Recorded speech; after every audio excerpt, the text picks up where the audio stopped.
Hi, I'm Shannon, owner of Pahrump Early Learning Academy, where we are more than just childcare. Hi, I'm Monique Mitchell with KPVM Television. My children attend Pella and they love it.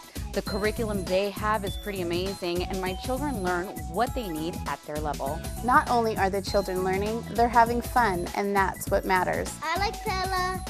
They help you with your homework, and it's fun. Give us a call today to tour our facility at 751-5335. News 46 is brought to you by Comfort Hospice Care, where we give our patients and their loved ones peace of mind, knowing we provide the highest quality of care 24 hours a day, 7 days a week. For more information, call 751-0349. News is also brought to you by Golden Casino Group, where you'll always find great fun, good food, and fantastic entertainment, all at Gold Town, Lakeside, and the Pahrump Nugget. News is also brought to you by Inspiration Senior Living, where we provide affordable elegance to Pahrump area seniors. Give us a call at 751-2300 and make an appointment to tour our community. News is also brought to you by Half Price Lawyers, the only law firm in Pahrump with a low price guarantee. Located at 41 North Highway 160, Unit 11. Call 400-0000.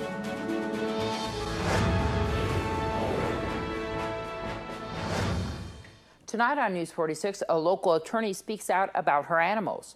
The assistant sheriff comments on an allegation, and a fundraiser will be held for CASA. News 46 starts now. You're watching KPVM News 46 with Deanna O'Donnell.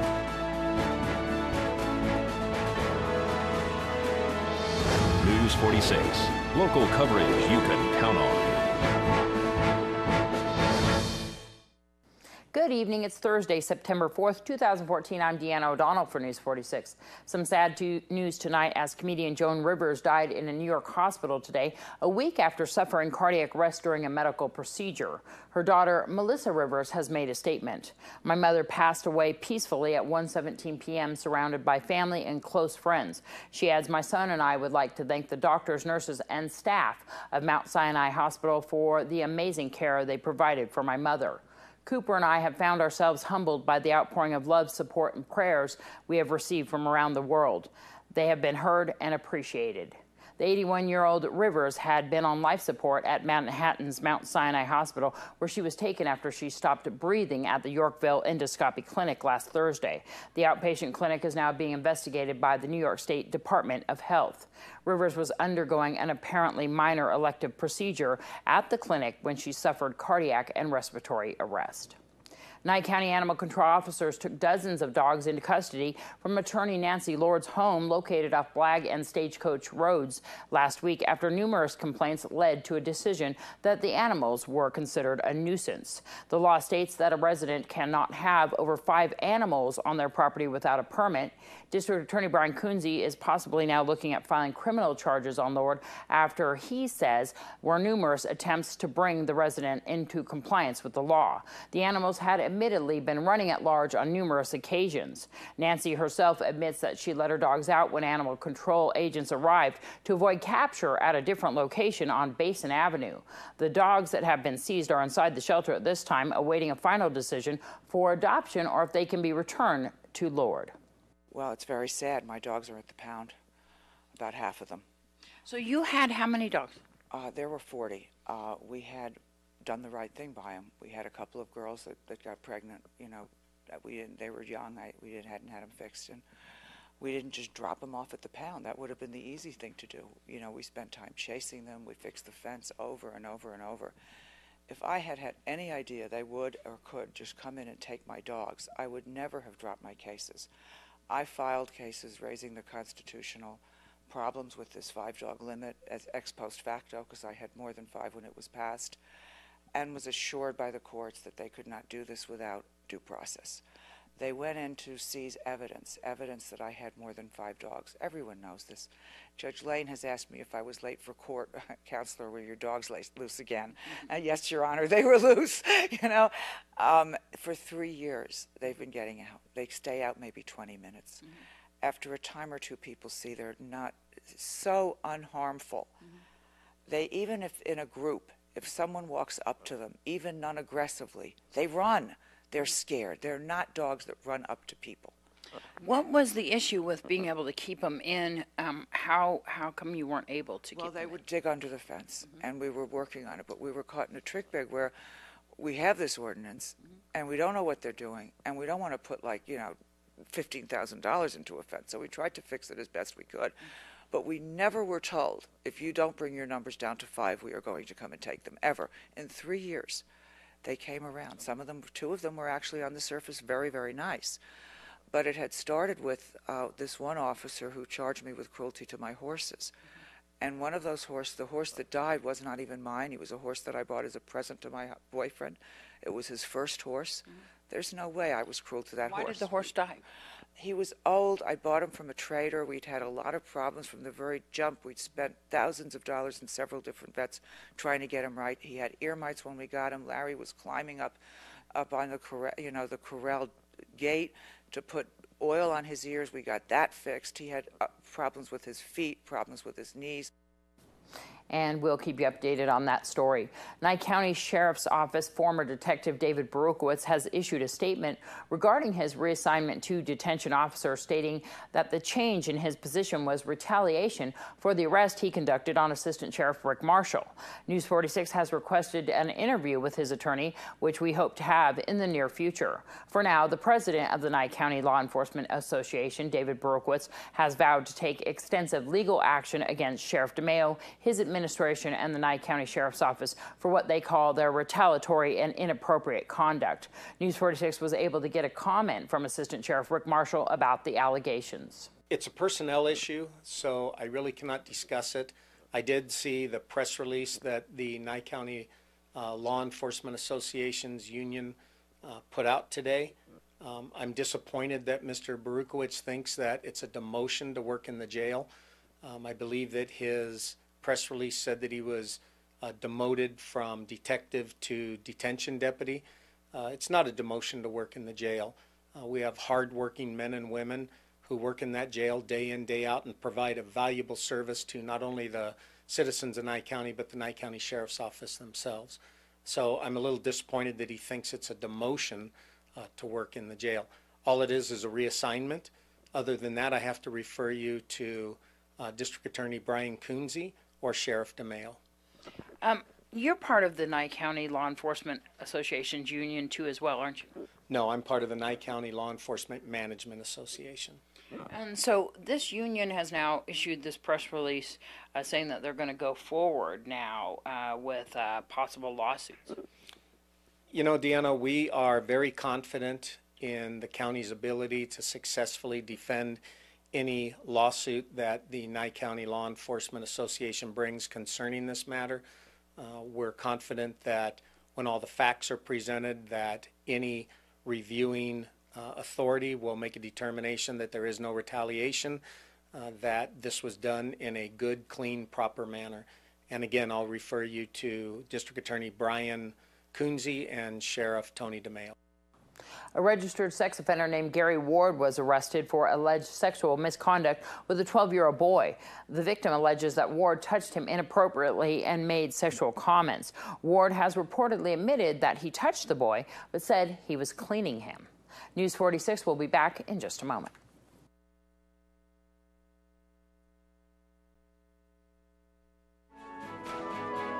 This portion of the news is brought to you by Inspiration Senior Living, where we provide affordable elegance to Pahrump area seniors. Give us a call at 751-2300 and make an appointment to tour our community. Welcome back to News 46. A special fundraiser will be held next Monday night at the new location of China Walk on Highway 160. We are so fortunate that the owners of China Walk are allowing us to do their soft opening this coming Monday. and we're going to have our staff and board members out in front of the China Walk restaurant selling tickets to go in and have their buffet dinner, and a portion of the proceeds benefits CASA. So we're very excited and very honored that they chose us. So this is going to open up, there's probably limited seating, but I think pretty much everybody can go. It's $15. It's all you can eat. $15 all you can eat buffet. Their own grand opening is going to be the following night, on Tuesday night. So we're expecting probably between 50 and 75 people on Monday night. So we're looking forward to it. People can come on down and also support the court-appointed special advocates. Absolutely. We always need support. We never turn away support. And of course, our luau is coming up the same week, so I'm a little crazy. But on Saturday night, next week, the 13th, we have our luau up at Wine Ridge, and we're very excited about that, too. There's only a few tickets left for that. Just a few. We only have about 20 tickets left for luau because there is a maximum number that can attend because of the size of the facility. So, yeah, so we're very excited. And if you want tickets for that, please come in, call me now. What's the number? Number is 775-513-9514. So the China Walk event, what a great idea to have an opening for a restaurant to benefit a nonprofit organization. What time is the event going to be held at? It's going to be from 5 to 9, and any time people can come during that time. They don't have to all be there right at 5. I was very fortunate in that when I was in Las Vegas, I opened a couple of restaurants, one being Carrabba's on West Charleston, and it was very successful. So it's a good idea whenever something new opens up, jump on it. A United States judge has ruled that British Petroleum's recklessness caused 2010's massive Gulf oil spill, a move that could cost the company billions. Earlier this week, Halliburton, the company in charge of sealing the completed Deepwater Horizon well that spewed millions of gallons of oil into the Gulf, agreed to pay $1.1 billion to settle claims arising from its negligence. The judge will now hold a penalty phase to decide how much the company will pay, and BP may face as much as $18 billion in civil penalties under the Clean Water Act. CVS Caremark stopped selling tobacco products in all of its stores starting Wednesday, a move that health experts hope will be followed by other major drugstore chains. CVS announced in February that it planned to drop tobacco by October 1st as the sales conflicted with its health care mission. Here's Noah Began with today's Angie's List report. The end of summer doesn't mean the end of lawn care, but after months of mowing, it can be easy to put yourself on autopilot when cutting the grass. Last year, more than 300,000 people were treated for lawnmower-related injuries, according to the Consumer Product Safety Commission. And today's Angie's List report, how to keep yourself and your family safe. Lacey Nix knows how quickly lawnmower accidents can happen. I was in the backyard and I got to the last final strip of grass. I was kind of distracted, had my headphones in, saying hi to my kids, and I hit something with the mower. I heard a loud noise and then felt this sharp pain in my leg. That sharp pain was the result of a metal hanger that ripped straight through her lower left leg. Her fiance rushed her to the hospital where doctors had to perform emergency surgery. They were so surprised they asked if they could take photos. Nix, who writes about lawn care and home improvement for Angie's List, admits she made some mowing mistakes. I wrote a cover story on DIY disasters just a few months ago, and I honestly thought some of the mistakes were so silly and so crazy that it could never really happen to me, and now I find myself in one of the biggest mistakes of all time. So it can happen to anybody. So what can you do to stay safe? Angie's List says you should always check your lawn for stones, sticks, and other objects. Wear long pants and sturdy closed-toed shoes. Children should never ride as passengers on riding mowers or be towed behind. And don't forget to read the owner's manual. You should always read the owner's manual of your lawnmower because all models are different. Safety features could be different. The blade could operate or be located in different spots. So don't take it for granted. Read before you operate. Lawn mowing is not a task you should rush through. If you're crunched for time, you may be better off hiring a pro. In fact, my cheapness cost me about $26,000 after everything was all said and done. So for something that would have cost me about $100 a month for somebody else to do, it was really, really dumb of me. If you want to keep your lawnmower running in optimal condition for as long as possible, don't neglect routine maintenance. For a quick turnaround, take your mower in at the close of the mowing season or before spring grasses start to grow. Angie's List says pros typically charge between $50 and $75 for a regular tune-up. I'm Noah Began for News 46. Thanks so much, Noah. Former Secretary of State Hillary Rodham Clinton is the scheduled featured speaker at a renewable energy conference hosted for the 7th year by Senate Majority Leader Harry Reid at a Las Vegas Strip resort. Clinton's speech during Thursday's annual National Clean Energy Summit will come 2 years after a similar engagement at the same event by her husband, former President Bill Clinton. When we come back from this break, we'll have your news across Nevada. This portion of the news is brought to you by Nathan Adelson Hospice, proud to be the hospice of choice in Pahrump for 15 years. Please call 775-751-6700 to find out how Nathan Adelson can assist you. One child remains hospitalized in good condition after a group of children and adults were burned in a chemical flash during a tornado demonstration Wednesday at the Terry Lee Wells Discovery Museum in downtown Reno. The museum reopened today, although the tornado demonstrations have been suspended. 8 children and 1 adult were taken to the hospital with minor burns or smoke inhalation. 4 other people were treated at the scene. Several children suffered acid burns on their hands, arms, and faces. Preliminary investigation indicates it was not an explosion, but a chemical flash similar to throwing gasoline on a fire. Firefighters are blaming an employee's error for the flash fire. Reno fire officials said a 3 to 5 second blaze erupted after the museum presenter poured alcohol on a cotton ball that had been dusted with boric acid and partially ignited. Officials say the alcohol is supposed to be applied before the boric acid and the flame. The demonstration is designed to create a small tornado out of green smoke. The Southern Nevada Health District is reporting a case of West Nile virus in a male older than 50 with a serious neuroinvasive form of the illness. This is the first human case of West Nile illness in Clark County in 2014. There were 9 cases reported in 2013. The health district mosquito pools in various zip codes throughout Clark County. The West Nile virus can be prevented by using insect repellents and eliminating sources of standing water which support mosquito breeding. For information about prevention tips and which zip codes have been identified, visit the health district's West Nile virus page. West Nile virus is spread through the bite of an infected mosquito, which acquire the virus by feeding on infected birds. The illness is not spread person to person. Many people with the virus have no symptoms or very mild clinical symptoms of illness. Mild symptoms include fever, headache, body ache, nausea, vomiting, and sometimes swollen lymph glands or skin rash on the chest, stomach, and back. In some cases, the virus can be severe and even cause death. Nevada state officials have announced that the state will be the site of electric car maker Tesla Motors' $5 billion lithium-ion battery gigafactory, beating out tough competition from other western states, including Texas, California, Arizona, and New Mexico. Nevada will be hosting the 10 million square foot factory, the equivalent of about 174 football fields, not only thanks to the state's low tax rates and proximity to renewable energy sources, but also due to a generous incentive package offered by the state, which until now has had little presence in the auto industry.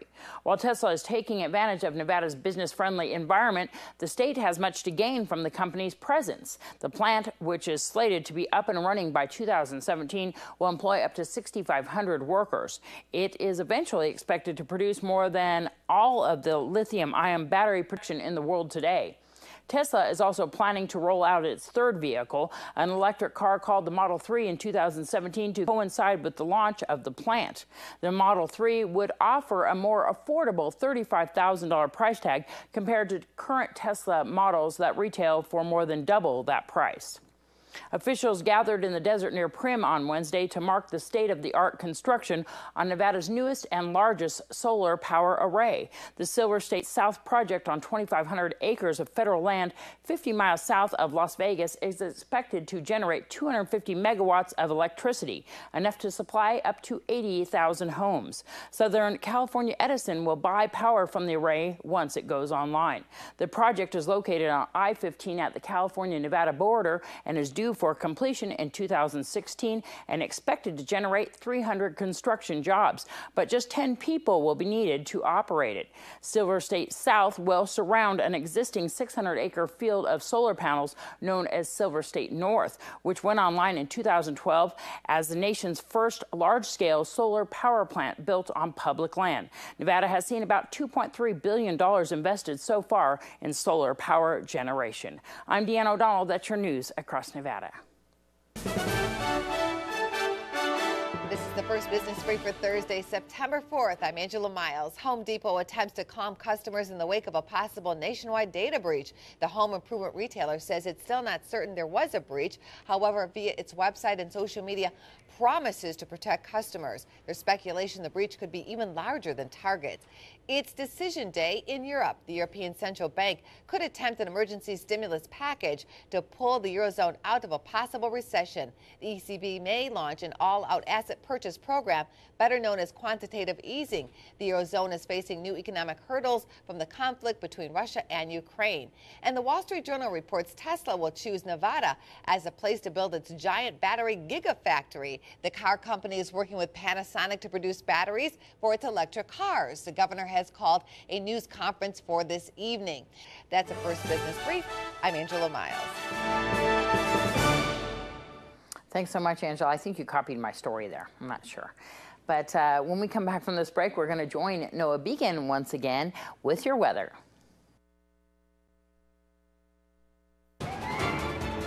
News 46 weather is brought to you by your local dairy farmers. Dairy products are very important in maintaining a healthy body. Hello and welcome back to News 46. Today is Thursday, September 4th. Today we had sunny skies with a high of 97 degrees. Your average temperature at this time of year is 98 degrees.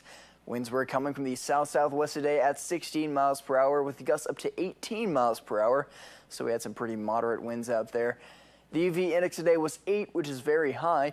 Humidity was at 11%. Sunrise was at 6:18 this morning, and the record high in 1947 was 111 degrees. Tonight we'll have clear skies with a low of 70 degrees. Your average temperature at this time of year is 6 degrees above that at 76 degrees. Winds will be coming from the south-southeast at 4 miles per hour with gusts up to 7 miles per hour, so the winds will be calming down a little bit this evening. Humidity will be at 19%. Sunset will be at 7:07 p.m. and the record low in 1941 was 57 degrees.